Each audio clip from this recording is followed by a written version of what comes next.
Mike from the Humanist Report does a great job here at explaining why democratic leadership is failing. So let's watch and then break it down. People are aroused. I haven't seen people so aroused in a very, very long time. I'm trying to figure out what leverage we actually have. What leverage do we have? They control the House, the Senate, and the presidency. It's their government. This video is sponsored by stainless steel forks, because seeing this makes me want to fucking claw my eyes out with one.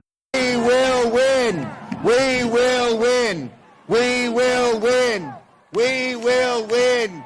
We won't rest! We won't rest! We won't rest! I know that Mike is about to unpack those clips, but goddamn, this is embarrassing. I feel like I'm watching a skit on SNL. It's already bad enough that our fascist president is effectively second in command to a Nazi billionaire who's basically the de facto president at this point. But to add insult to injury, their opposition is so feckless and incompetent that it's hard to not just write them off as controlled opposition. Now, with that being said, there are Democrats who have stepped up. AOC, Jasmine Crockett, Ayanna Pressley, Ilhan Omar, Jamie Raskin, Maxwell Frost, Bernie Sanders, Elizabeth Warren, not to mention Democratic governors like J.B. Pritzker, Tim Walz, and Andy Beshear, among others. But the problem is that the few Democrats who actually are effective communicators aren't in actual positions of leadership. Instead, the faces of the opposition to fascists includes Hakeem Jeffries and Chuck Schumer, who are useless and, quite frankly, fascist collaborators themselves. And I say that because they've made it clear that they don't want to fight the Republican Party. They'd rather hold hands with them and sing Kumbaya, or we stand with Israel in lieu of Kumbaya. We stand with Israel! We stand with Israel!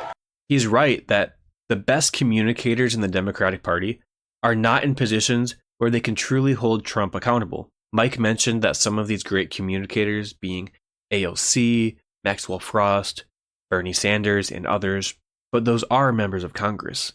Bernie is a senator, so they do hold some legislative power in fighting back against Trump's agenda. But Mike's point is that the formal leaders for the Democrats, namely the minority leaders in the House and Senate, whose job is to lead the party in their respective chambers of Congress, and to be a strong vocal opposition against the GOP, they're feckless, weak, ineffective, and in some cases, they're not opposing at all. Hakeem Jeffries and Chuck Schumer, who are the minority leaders in Congress, and Jerry Connolly, who leads the House Oversight Committee, are the obvious examples. Their job is to be a barrier to the GOP's disastrous legislative endeavors, but that's not what's happening. We stand with Israel!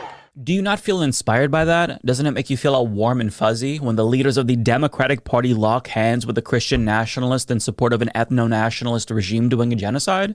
I mean, I personally feel so fucking encouraged to see that kind of unity. It's beautiful, right?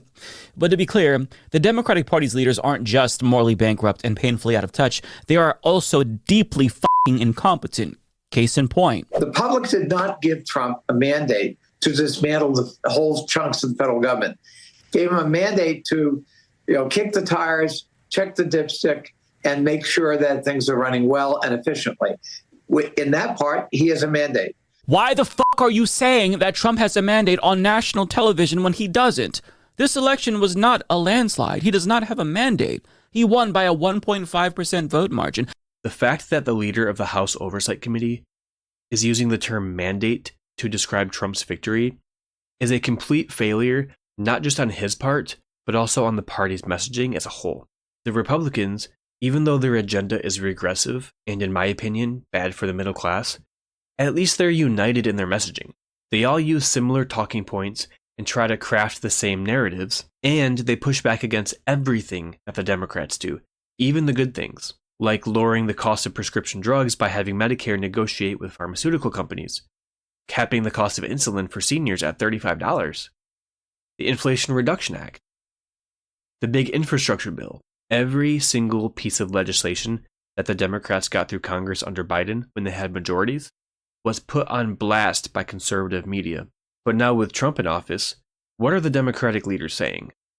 Oh, well, Trump got a mandate to make our government more efficient, And there's not much more we can do because the Republicans have the White House, they have the House, they have the Senate, blah, blah, blah, blah, blah, blah.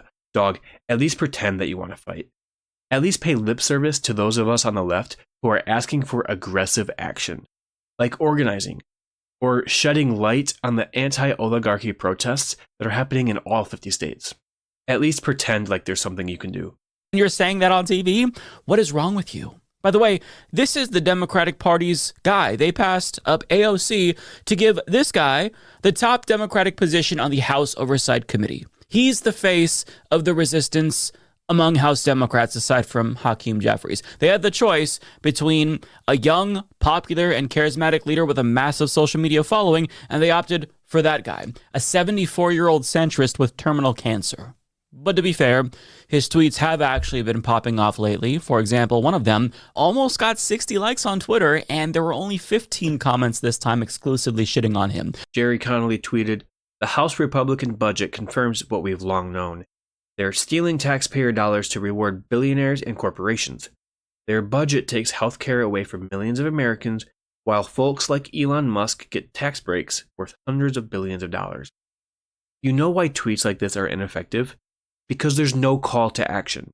It doesn't even mention what they're going to do about it. At the end of this tweet, he should have added something like, "We're going to oppose this with every ounce of our being, through the courts, through our constituents, who we are asking to call their local representative or senator, and tell them to oppose, oppose, oppose."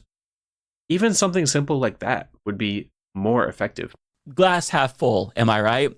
But I've got another example. So the DNC just voted to replace their old DNC chair, Jamie Harrison, who was promoted to that position, by the way, after losing an election. Great choice. And they had some pretty decent choices, right? Ben Wickler, Fayez Shakir. But instead, they went with the guy who boasted about how the party is definitely still going to take money from billionaires. But don't you worry, they're only going to take money from the good billionaires. There are a lot of good billionaires out there that have been with Democrats who share our values, and we will take their money, but we're not taking money from those bad billionaires. Here, thank you, Joe Martin. That tone-deaf comment right there should have been disqualifying, but he said that, pissed a bunch of people off, and then the DNC thought, let's make that guy the DNC chair. Democrats are incapable of reading the room. We're in an era where you have celebrities like Ethel Cain and Bill Burr publicly saying we should Luigi billionaires to thunderous applause, yet the DNC chair is pretending like there's actually good billionaires when he knows that's an insidious lie. Now, to be clear, I don't want to create a false equivalence by shitting on the Democratic Party, because even though I do believe that both parties are bad, they're not equally bad. They're not even comparable. If you're progressive or liberal and you don't agree with this, then you're not paying attention.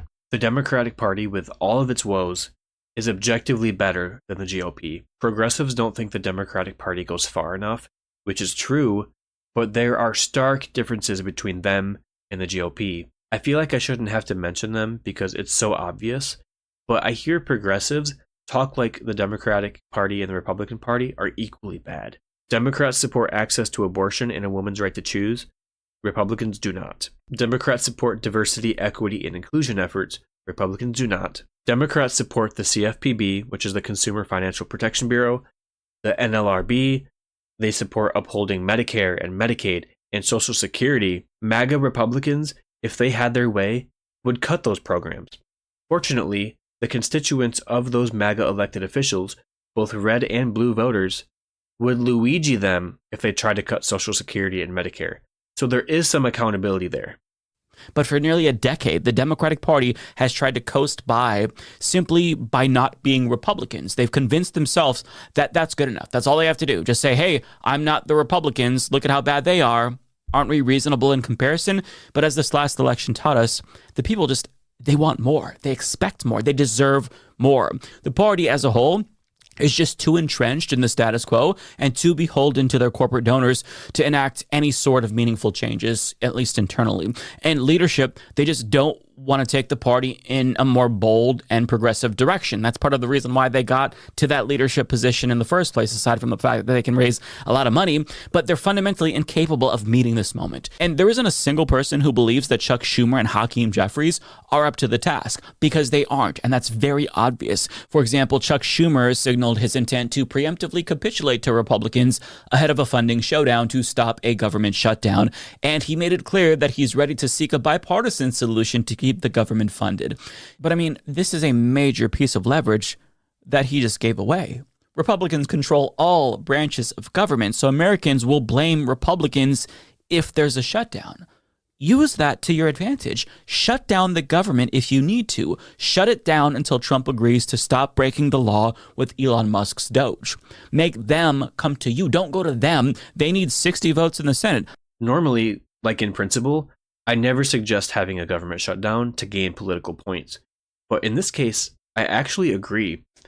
Trump shut down the government during his first term, and it was extremely unpopular and tanked his approval rating even further. I know I'll get some heat for this, but we need some opposition. If this is what it takes, then so be it.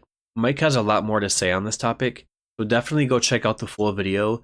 I'll put the link to his channel and to this video in the description. Thank you guys for watching. If you want to help me out, please subscribe or leave a comment. That would mean a lot to me. And I'll also put in the description of this video a link to where you can buy some stainless steel forks, just in case you were interested.